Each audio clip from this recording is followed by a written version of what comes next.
Hi, I'm Lizzie. And I'm Brenda. And welcome back to Small Step Society. This is Season 2, Episode 3, Putting Yourself Out There. One small step for man, one giant leap for mankind. Hey everyone! Hello! Welcome back to another episode. This week we're going to be talking about what goes into putting yourself out there, whether it be stepping out of your comfort zone or taking new risks. And this week we're going to take sort of a more personal approach and talk about some of our experiences that shaped our outlook on life. So stay tuned, but first... Song of the moment.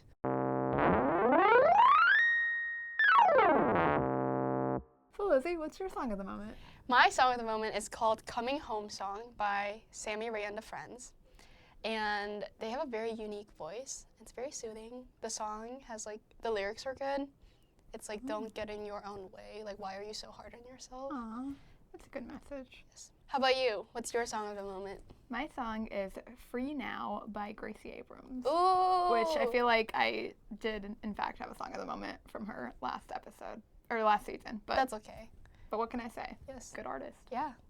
Yeah. Yeah. To start off this episode, I think we're going to bring back the quote-unquote social experiment from 2 episodes ago. Yeah, so as a refresher, our experiment kind of started because we were coming back to college, and in our 3rd year of being college students, it's a little harder to make friends and just, bring yourself to reach out to people because a lot of people already have friends in classes. So we thought this experiment was a great way to kind of lead up to this episode about putting yourself out there by taking us a little bit out of our comfort zones and seeing how many people's phone numbers essentially we could get in our classes, just as a way to get help on homework, or if we become friends with them, where we socialize even outside of class, even better. Mm-hmm. So yeah, that's what we've been doing over the past 2 weeks, and now it's time to share the results. Yes. Yeah, but I think getting phone numbers sounds very superficial, but we mean building a connection and continuing to reach out to them. Just having a discussion throughout the semester. That's our goal. Yeah, I think the phone numbers was a quantitative way of Yes. measuring how many people we technically connected with. Yes. So Lizzie, how did it go for you? I think just the plain numbers wise, quantitative, I connected with 7 different people. We exchanged numbers between my 5 classes and lab. Okay. Yes. And I've been, contacting them, asking them questions. Yeah. Nice. How about you? Yeah, between lab classes and then I was doing case prep with 1 person, I had 6 people total, but 3 people only from classes. So depending on how you look at it, I kind of met the quota of 4. But lab is basically a class, so I think it counts. Yeah. But what were kind of your feelings during this whole process? I think initially it felt a little awkward, but I'm in 2 Spanish classes, and Spanish classes are very project-based. So I think in the back of my head, I was like, well, I could reach out to them right now when I know nothing about them, or I could reach out to them in 5 weeks when I still know nothing about them, but I heard them speak in class. You know what I mean? Yeah. And I was like, it's not going to hurt to just reach out right now. So that's how I got people's numbers for Spanish class. And then for my other more sciencey classes, it was through discussion. And we were working on discussion homework or discussion questions together. And we were like, hey, can I have your number in case I have a question? Or, yeah. Mm-hmm. Interesting. Yeah, I feel like for me, during my classes, I'm just... half of my classes are kind of more lecture, so it was just a lot harder to actually have a chance to talk to people. Mm-hmm. One of my people was actually an older roommate that we had back in our college experience. And I don't really connect with, I don't really contact her that much nowadays. We just catch up maybe once a semester. Mm-hmm. But she was in one of my lecture classes, and it was crazy because I didn't even realize she was there because of how many people are in that class. Yeah. But even then, it was really... despite us wanting to catch up, obviously, it was just a little harder because we had 5 minutes before class started, and then it's just pure lecture, you know? So yeah, I think that was a kind of a barrier, but then also because I was I need to, meet this number of 4. Mm-hmm. It was in some ways a little harder, I feel for me to talk to people because I knew I had to get to the 4th, so it was even more pressure than I already had. Mm-hmm. because I'm just not the type of person to like reach out to people. Mm-hmm. Like, you know, like in an interview when they're like, what's your biggest weakness? Mine is always like asking for help. Like I just don't unless I actually have to. So yeah, it was a little challenging, and like, you know, every other day I'd come home and be like, Lizzie, I got one number. You know, I'd be like, Yeah. oh, it just didn't happen today. Mhm. So Yeah. So what were your methods in asking? like Was just there not a talking to people. method? Yeah. I wouldn't say like I had any method in mind, but I think one of my favorite ones was I'm in class with a girl who works at the lab that I work at, but she doesn't necessarily work with me. So like maybe I've said hi to her once or something in passing. But we actually ended up in a group together, like just assigned by the teacher because the people that we were assigned didn't show up. So it was almost like meant to be. Yeah. Yeah, but yeah, we were just like talking, and then it was funny because we had seen each other and said hi to each other each time in class, but we never Right. like took the initiative to actually sit together. But once we were put together in that group, we started talking a lot, and then we exchanged numbers, and it was super natural. Yeah. And it was funny because I was about to ask for her number, and then she asked for mine. I was Oh like, wow. we are just on the same wavelength right now. That's perfect. Yeah. What about you?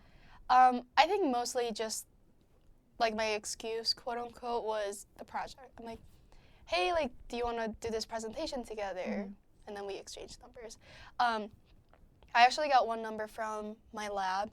So she is in the same lab, but she doesn't work with me per se. Like, it's the same situation. And we had like a lab potluck dinner thing. Ooh, yeah. We were sitting around at a bonfire, and over the summer, this girl and I feel like we really clicked. We were like friends, right? But we only had each other in Slack, and it's not a big deal. But I was like, it'd be so nice if I like had her number in case we have another like function, and like I want to make sure she's there, you know? Yeah. And we were like sitting around this campfire, and I was like, hey, like, do you think it's time for us to exchange numbers? Yeah. And she was like, yeah, I can't believe I don't have your number. So that was pretty natural too. I mean, me asking was probably a little awkward, but. Yeah. Do you feel like if it wasn't for the experiment, you would have reached out to these people? Or like you were saying, you would just reached out maybe later in the year? I think for the Spanish project, I would have waited a little bit, you know, because I asked the first day of class. Yeah. So I didn't really know what they wanted to present on, what their like Spanish levels were. So yeah. And for the lab person, I probably would have reached them regardless. Interesting. Yeah. How about you? Would you have reached out to them? No, but I also feel I honestly wouldn't have, but I feel like also half of the people that I like got the phone numbers from, I feel like they just asked me, which I think also wouldn't have happened if it wasn't for your experiment, because I just feel like I would have maybe just been a little less social. Okay. Just because, Gotcha. I don't know, in class, like I just like to keep to myself. Yeah. I just like I'm very focused on my note taking and all of that, so yeah. Yeah. But how do you feel now that it's like you have these connections? Yeah, it's kind of fun, I would say. I don't know, I feel like, yeah, like the other day I actually like checked my homework with someone from my class, which is something I would have just submitted the homework. Right. And I ended up fixing some of my answers, so I guess it was good. There you go. Yeah. Yeah, that's good. Yeah, but I feel like, yeah, maybe in the future I'll like actually take initiative. Maybe next semester. That'll be my goal, to actually take initiative and do it myself instead of waiting for them to ask me. Yeah. Yeah, that'd be good. Yeah. But also, okay, you know the guy I was, I mentioned that I was preparing for an interview with some guy. I would say with that kind of connection, I actually did do, like, it was pretty mutual, I'd say. In a sense, like, yeah, so we were first communicating over email, and then he was like, it just makes sense to have a phone number, which is so funny because I was thinking that, but I, like, could not, I just didn't say it. Yeah. But once we had phone numbers, like, I'd, like, also reach out and be like, hey, like, good luck on your interview, or, like, how's it going? How did it go? You know, so I felt like just being in that kind of socialization mindset at least allowed me to, like, verbalize the things that I was obviously thinking. Yeah, that's good too. Yeah. Yeah. Our goal was like deeper connection, so Yeah. there you go. Yeah, obviously the experiment was, I think, like, conducted on a very small, simple scale. Yes. But I think it was kind of fun to just get us in the I guess, social spirit a little bit. But there's definitely limitations, which you kind of mentioned with your lecture class, and like, I think the physical space that you're in general, like, lectures, there's not a lot of time to mingle, versus my Spanish classes, we have more time to have discussions, so it's easier to make connections. So I think that was a limitation for sure. Yeah, or even like when I had group work, it wouldn't necessarily be the type of group work where you, like, it would just be in class, you know what I mean? Yeah, I feel like a lot of my classes this year are just very different from the ones I've normally had, and that, like, even if there is group work, everything's, like, due within a very short time span. So everyone's kind of rushing through. There's not a lot of socialization. I would also say another limitation of mine is that I kind of just, I like to be a week ahead of all my homework. And so I'm always just, like, done before other people are, I guess. And so to me, I'm like, I just want to submit it so I don't have to think about it. I can just always be that week ahead. So I'd rather just not wait for people to, like, check my answers. You know what I mean? But I think it'll come in handy for sure, especially when preparing for exams. Right. Which is something I don't really think about until, like you said, the time happens. And then you need the phone numbers, and it's like, it's too late now almost. Yeah. I think a big one is just summoning the courage to put yourself out there, right? Because it is kind of scary. And I feel like we talked about it extensively in our connection episode, in episode 1 with vulnerability. So, yeah. But I have like a unrelated tangent type question. If you had 100% unlimited, unstoppable confidence to put yourself out there in any way, shape, or form, right now, what would you do? You know what's actually funny is I didn't know you were going to ask me this. The first thing I thought about was, like, comedy.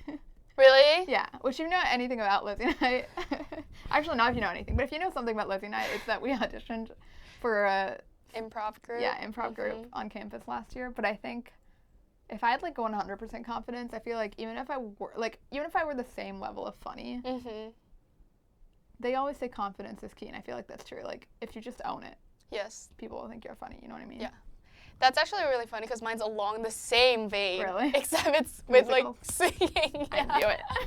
Like, if I had 100% confidence, I would literally walk outside and just sing. You know what I mean? I would, like, walk while I'm singing. Yeah. You know, because I do that in my head anyway, so, like, might as well just do it out loud. Right. Know?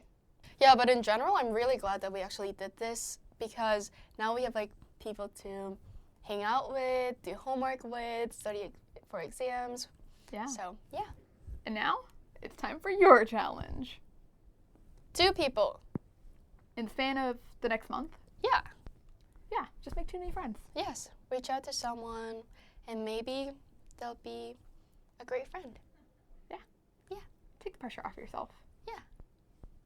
So kind of in the same vein of our experiment, let's talk a little bit about how you actually go out of your comfort zone. So obviously we've been speaking about talking to people, whether that be reaching out to them through class, even through email, phone number, whatever it may be. There you go, yeah.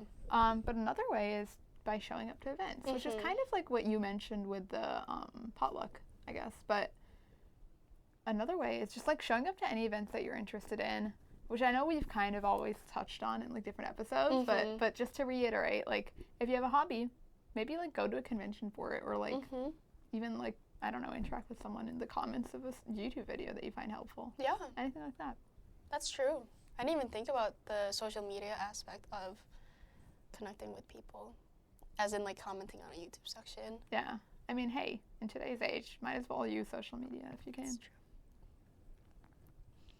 And then I think trying new things in general, which I know is very broad and very vague, but whether it be like trying new clothes, trying new food, trying new activities, you know? Yeah. Because high key, I think last summer I tried pickleball for the first time, and I'm very bad at hand-eye coordination, very bad at pickleball, right?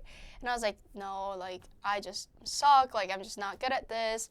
And then this summer we started again because a lot of the people around me loved it, and man, is it fun. Yeah. Yeah, it's really fun.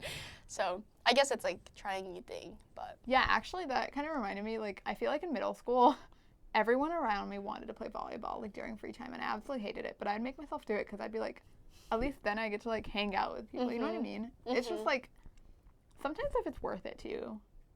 you would try the new thing. Mhm. Yeah. Yeah. But also, it doesn't have to be, we're not talking about connection anymore, which I Yeah. keep forgetting. So, also with, like, trying new things, it means, like, just doing something that helps you think in a different way. I feel like a mindset that's a lot more common at, like, like, workplaces now is, like, remote work is great for people because they can, like, if they're having a problem at work, they, like, take 15 minutes, they, like, go for a walk, go walk their dog, and then come back, and it's, like, a whole new kind of part of their mind is opened up, and they find a solution to this problem. Yeah. So, similarly, like, even if you are maybe having trouble in your personal life, or you feel like you're kind of in a place where you're, like, stuck mentally, try something new. Yeah. And, like, this new thing doesn't have to be big. Like, have low expectations, because when you try something new, you don't have to like it. Like, you don't have to like the new clothes. You don't have to like the people that you talk to. But it's the fact that you tried is what's, like, the rewarding part, you know? Yeah. So, like, also reward yourself because you did the hard thing. Yeah. Summoning the courage to, like, put yourself out there. Yeah, and I also feel like there's something to be said about, like, the just positive feeling you get for yourself when you try something new, even if you didn't like it, which, sorry to bring this up again, but, like, with the interview, it was, like, a completely new avenue of anything that I've really ever been involved in, and even though I didn't get the job ultimately, I feel like that was the first time, that sounds kind of sad, that was, like, the first time in my life where I truly felt like that I had, like, given something my all. And so that was the first time, like, even though it didn't go the way I wanted, obviously, I genuinely felt, like, very proud of myself. Like, I felt a lot of contentment from it, despite not getting the result I wanted, which is, like, such a foreign feeling to me. And, like, you hear about that a lot, but it was just, like, crazy to actually experience that. Yeah, no, that's really good. Yeah. So I think, like, just trying new things, yes, that was a big, like, that was a larger scale thing. But, like, generally speaking, like, even if you don't think it can help you, it might. You never know, really. So. Yeah. Yeah. But also, start small and take it step by step. Was it an allusion to small step society? I mean, maybe. It's so funny. Anyway, related to this episode, when Lizzie and I were talking about this, we kind of, as you can probably tell, we go on a lot of tangents. But we were talking about a lot of experiences that we have that were those bigger scale experiences, but they kind of taught us lessons that we wouldn't have learned had we not in some way gone out of our comfort zone. And I know that was a lot of words, so let's talk about one of those experiences so you'd actually know what I'm referring to. Yeah. I can go first about the out of comfort zone experience. So mine would be studying abroad in Spain. So I was in Madrid for 4 months last semester, and even though I wanted to go abroad and I chose to go study abroad, it was still a out of comfort zone experience because I was in a new country, in a new continent. I didn't really speak the language fluently. And I also lived with a host mom who has her own, like, sets of values and traditions and the way that she's used to running the house.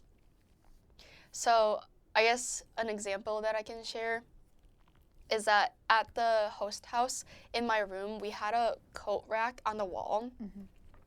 But every time I would hang my coat there, when if I would hang it and then the next day, after my school day was over, I'd come back, my coat would be in my closet.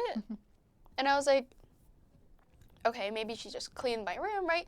And then I would hang it again, and then she came into my room and she was like, oh, we, like, put our coats in the closet. So, like, my brain was thinking, but we have a coat hanger. Yeah. Right? And I'm still not sure why we put it in the closet, but it's just the way that she runs the house, right? And I mean, I learned to just comply and, like, go with the flow because it is her house and I am living in it. But yeah, I think in general,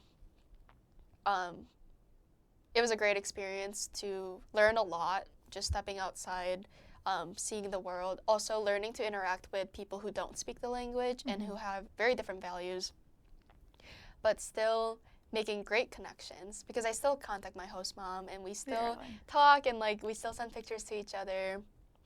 So I think we're like a big part of each other's lives, even though we didn't know each other like 9 months ago. How did that like differ from what you thought studying abroad would be? You know what I mean? Like, were there any specific kind of things that you experienced that you wouldn't have learned had you just like thought about studying abroad but not actually done it? Yeah. I don't remember what expectations I had for studying abroad going into studying abroad. I think I was a little scared because my first time out of the country without my parents. But I guess one thing that I learned and was like different from before I studied abroad, like the expectation, was that I think before studying abroad, there's a lot of talk about how Europeans are very racist. And I'm not saying that people aren't racist, but I think the difference is that in the US, we talk about diversity and we talk about the different races and immigration, and we make it a point to try to fix racism. But in Europe, first of all, it's just not as diverse. So they don't see the diversity that we do in the US. So they're just not aware of it. Yeah. And I've had several instances where they're like, oh, where are you from? And I'm like, oh, I'm from the US. And they're like, wait, but you're Asian. And I'm like, oh, yeah, well, my family's from South Korea, right? And it wasn't like malintent of like, you possibly cannot be American, right? It was just like, oh, like, where's your like culture? Where's your family from? They were like genuinely curious. Yeah, like I feel like it's different because if that happened in the U.S., you would automatically assume that they had like some kind of bad intent, whereas here, it's, if I'm understanding correctly, you didn't like necessarily feel like that. Yeah, it was just more like a get to know you question versus I think in the U.S. when someone asks you where you're from, and they're like, but don't like you look like you're not from there, right? Then it's conceived as malintended. Yeah. All that to say, there definitely is racism. I'm not saying there isn't, but I think that was one thing that I kind of learned from experience is that you can just generalize the whole population and be like, they're racist because that's what you hear. Right. And also like it's just a cultural difference too. They just they're more personal with the questions too. Yeah, no, that makes complete sense. It makes me think like what actually pushed you to go out of your comfort zone and actually go to study abroad even when maybe you were feeling all of these concerns, especially leading up to studying abroad? Yeah, I think I just had a really big desire to go study abroad, and I knew in high school that I wanted to go study abroad. So my cousins studied abroad in Spain. So I think I had like family that were like, oh, it was such a great experience. And I was like, I would love to have that experience. And also I knew my Spanish would get exponentially better if I went and just interact with native Spanish speakers all the time. So I think that was a combination of I want to see the world, I really want to study abroad, and I want to better my language. Kind of combination of three that was like, it's okay, the other ones I can figure it out, you know? Yeah. Did you have like any moment during the Spain trip where you were like, oh my God, I have like 2 months left here? I'm sure I've had little moments where I was like, man, but I think in general I had a really, really fun time, and I would do it again. So I think in general, no. Nice. Yeah. I mean, there are some times where I was like, I want to go home and I eat like Korean food, but we talked extensively about my study abroad comfort zone experience. Do you have like an out of comfort zone experience as well? Yeah, I guess it's kind of similar in the like whole moving somewhere essentially. Yeah. Kind of thing. But yeah, so as we all know, I'm from Texas. I feel like I mention this every single chance I get. But I'm from Texas, and coming to Michigan was a really big change. I feel like over the episodes, you've probably gotten bits and pieces about like what that transformation was like. But I think my biggest concern, which I haven't really mentioned, was like just coming to the University of Michigan and realizing that I didn't want to spend college here for 4 years. You know what I mean? Mm-hmm. Or like thinking, or like realizing that I didn't want to do my biopsychology, cognition, and neuroscience degree. Mm-hmm. Because I say those, my actual degree names specifically, because I feel like, okay, so generally I wanted to do psychology, but I specifically came to Michigan for that kind of psychology degree. Mm-hmm. So if I had realized that I didn't want to do that anymore, it would have been like, okay, I could have gone to a different university and like maybe paid less or just been in a, I guess, more comfortable environment. Mm-hmm. So that was a really big kind of fear in my mind. And I think like even like packing and everything, like for Michigan, I was like, I better like this. Yeah. You know what I mean? Right. But yeah, it was so out of my comfort zone. And I even remember like the first week here in Michigan, I feel like I didn't really like act like myself, but that was because I also saw college as like a way of kind of like having a fresh start on like like my personality or like just the way I interact with the people. So I feel like I did a lot of things like my first couple of weeks that I wouldn't normally do even now, but at least like I got to try them out. And so that's the other thing, like thinking if your out of comfort zone experiences is just like a way to see it, like just like an experiment.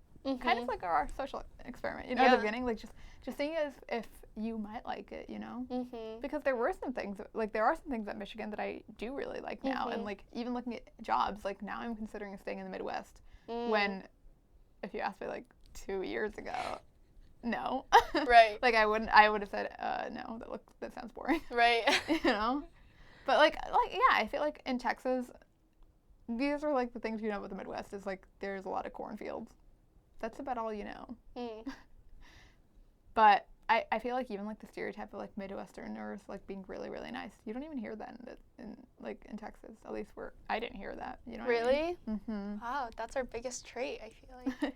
Yeah, and you don't even hear about that. So I feel like had I not come here, I wouldn't actually know. Kind of how you said, like if you hadn't gone to Spain, you wouldn't have known what it's actually like. Yeah. Like I feel like just sometimes you need that, I guess, hands-on experience. Yeah. I feel like that's a common theme that, like, no matter what kind of out of comfort zone experience I've had, I feel like that's a common theme. Like, just jumping in can be good sometimes. And just throwing yourself in the deep end and seeing if you can swim. Right. And a lot of times we survive from the deep end. So yeah. You are stronger than you realize. Yes. Even though I talked a lot about my out of comfort zone experience, could I add in a little other experience? Yeah, of course. So I don't know if I think I explicitly said it in the podcast, but I grew up in Korea up until through elementary school, and then I moved to the U.S. and now I'm here. And I think it was just funny when we were talking about this, because recently I went back to kind of like Korean culture. So in 6th grade when I came, I had a strong grasp on Korean culture, whether it be like Korean music, Korean entertainment shows, Korean dramas, whatever it may be.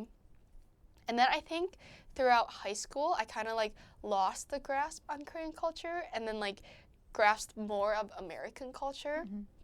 So like started watching Grey's Anatomy. I like did the quote unquote generic basic high school girl things, right? Yeah. And not that I have a quota on how much culture I can grasp with my imaginary hands, but I think just naturally I kind of let go a little bit of the Korean culture. It's just like hard to give time to both of them. Right. Yeah. And then over this summer, I went back. I actually, over the span of my time in Spain, I kind of went back into like Korean dramas. And I'm like really back into like Korean music, and I try to speak more Korean with my mom. And I wanted to take like a Korean class here, so I think I'm just kind of like grasping it back. So, Sorry, before you say yeah, I think it's also important to note that like you haven't been back to Korea like in this time, right? Yeah, I haven't been back since the summer of 2018. So it's been a hot second. So I think it's kind of like that I'm missing Korea too. That kind of brings up another point, is that when I was in high school, I'd have friends who came from Korea, and they'd be like, oh, I want to go back to Korea. And I never really understood their desire to go back.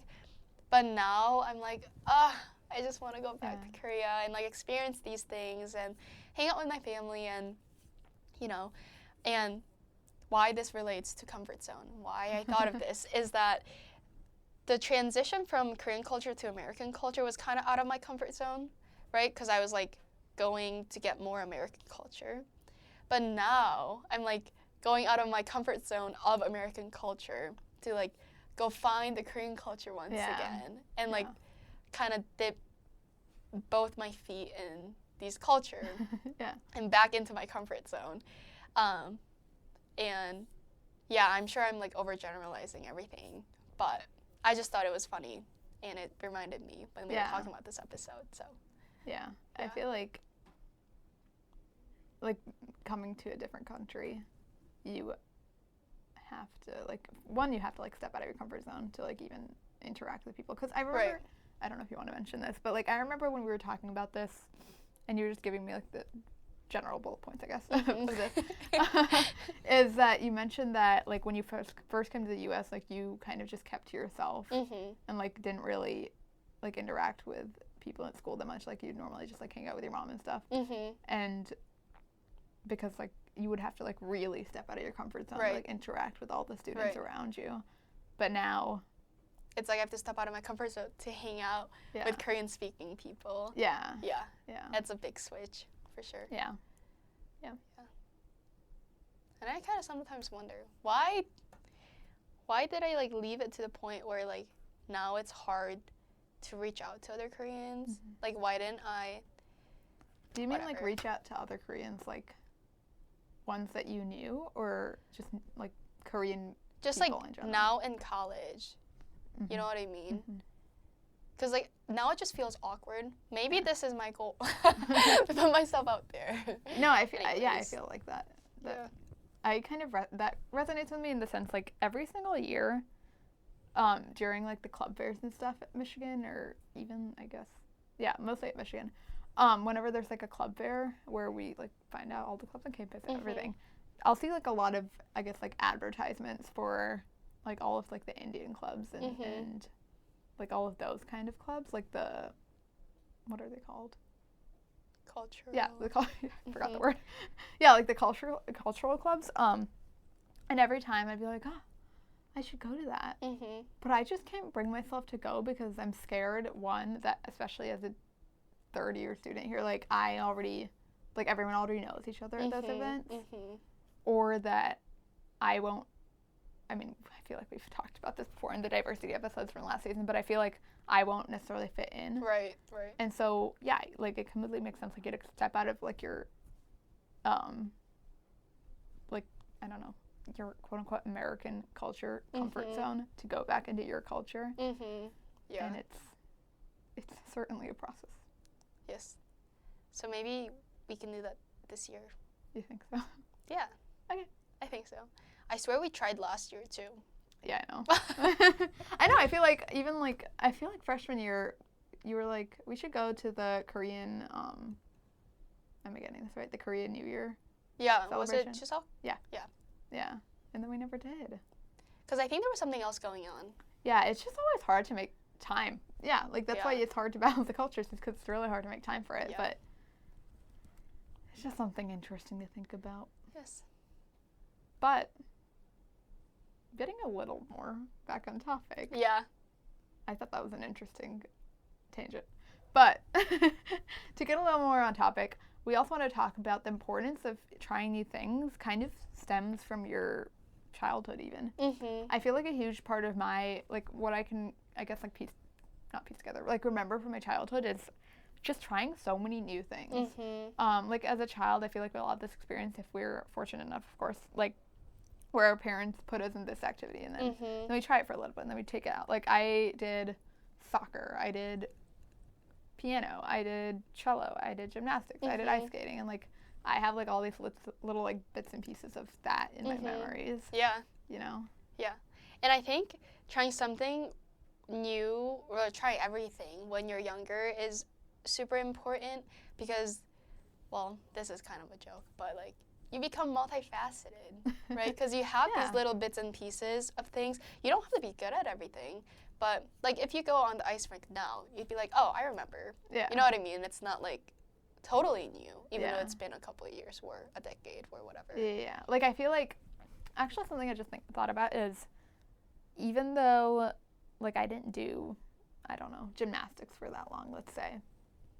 At least when I watch gymnastics, I know what's going on. Right, right. And so I'm willing to, like, watch gymnastics or, like, you know, participate in it. Mm-hmm. But in sports like football or baseball especially, I have, like, no knowledge about it whatsoever because Yeah. I never tried it as a kid. And so I don't even want to be, like, I don't even want to watch baseball because I know that I'm, like, quote unquote behind everyone else. Mm-hmm. Yeah. And even though that seems like a silly thing, it's like stepping out of my comfort zone to watch a baseball game because I have to, every single time I, have like, to pay forget. attention. Yeah, I Mhm. forget what I learned last time. Right. And I have to, like, remember it, and I have to, like, admit to people that I don't know what's going on whatsoever. Yeah. Which I feel like, especially when it comes to football, is, like, almost seen as a little embarrassing. you Yeah. know? That's okay, though. Yeah. Because I still don't know what's going on in football. And my Same. and so many people have tried explaining football to me. Yeah. Yeah. Yeah. And then I think another thing is that the things that you did when you're younger can be a hobby later in life. Mm-hmm. Because I did piano when I was little, and I did it throughout high school. And now it's like a hobby. It's not, I don't have to practice to get better. It's just like, oh, Yeah. kind of want to play piano today. And then I just kind of go play piano, you know? And I feel like that's something we connected on. Mm-hmm. You know what I mean? Like, it was just, like, a little bridge between us, even Yeah. though we're obviously not nearly as invested in it now. Mm-hmm. Yeah. Yeah, but I think where I was going with that is we're kind of primed as kids to try new things and, like, step out of our comfort zone. Like, mm-hmm. I remember my mom put me in tennis and I absolutely hated it, but I did it, Mm-hmm. you know, because I was, like, That's true. kind of forced out of my comfort zone, which as a kid I feel like is a good thing because you learn how to be okay with, like, not knowing things or, like, not Mhm. fitting in. And especially as a kid, it's just lower pressure. Mm-hmm. So I don't know why. Actually, I don't have an answer to this. But I don't know why, as adults, we lose that ability. Or, like, we I- have so much more of a filter. I think it's also that when you're younger, you have the force of your parents kind of making you do this stuff. But now it's like we're on our own accord, Mm-hmm. right? So maybe we're just less inclined to do it because Yeah. we don't have someone making us do it. Yeah, it's, like, harder to feel like something is worth it when nobody's telling you it is. Mm-hmm. Like, you know how, like, whenever you're being mean to yourself, I feel like people always say, would you say that to a friend? Mm-hmm. You know what I mean? And I feel like it's the same thing. Like, if you don't have an outside voice telling you to do something, Mhm. you're just not going to do it. But Mhm. you would tell your friend to step out of their comfort zone and Right. do it, you know? Right. So I guess you can take that same logic here. Mm-hmm. Yeah, I think, like, kind of a great closing experience to talk about related to the whole going out of your comfort zone thing is this entire podcast. I feel like this was entirely us trying new things, Yes. honestly. Mm-hmm. And it kind of just started because we were talking to our roommate, actually, the same Mhm. roommate that I have in my class, and we were like, it'd be, like, so fun if we started a podcast and just talking about things that matter to us, and then we actually did it. And here we are. Yeah, but I will say, I feel like neither of us were particularly good at having cohesive thoughts. Yeah. And For- I think it's different when you're in front of a camera versus when you're not. Yeah, like, believe it or not, we had a whole episode, or we had a whole season that is now off of the internet. But that was us trying the new things, and then we got better at it. True. This is very true. But also, I was gonna say, when we jumped into the podcast, I was not good at editing, like, at all. Like, I was really, like, I could splice things together, but I wouldn't say I had any more talent beyond that. Yeah, but I feel like it was still good. Yeah, but I'm saying, like, over time, like, I feel like the graphics are a little bit better now, and, like, the Mhm. cuts are a little bit better now. Mhm. Maybe you haven't even realized when we've cut. You probably have. But you know what I mean? Like, I feel like just diving in helped me. Mm-hmm. And honestly, then that also helped me figure out that I like doing, like, photography and stuff. I did people's Mhm. headshots. Yeah, that's true. But I also didn't know how to do, like, I'd never done people's headshots until I did them. You know what I mean? Yeah, that's true. So I feel like it's just been a little, like, invisible string of, Going out of your comfort zone. yeah, and Yeah. then that leads me to do more things that go out of my comfort zone. Mm-hmm. Maybe same for you. Yeah. Crazy. But with that, I will say thanks for watching this whole experiment of podcast. Yeah. And thanks for listening to us talk about our experiences going out of our comfort zone. I know some of them were probably not relatable and probably a little boring, but thanks for sticking with us. Always. Yes. Okay. And before we go, remember your challenge. Yes. 2 people By the end of the month. No, in 1 month. in 4 weeks, yeah. Yeah. And with that, thank you for tuning in this week. You can find our episodes on YouTube every single Sunday to see video, but if you just want to listen to our voices, you can do that on Apple Podcasts, Google Podcasts, Spotify, anywhere you can find podcasts except where you can't. And you can follow us at Small Step Society Pod on Instagram. Yes. Thank you for listening, and we'll see you next week. Bye. That's one small step for man, one giant leap for mankind.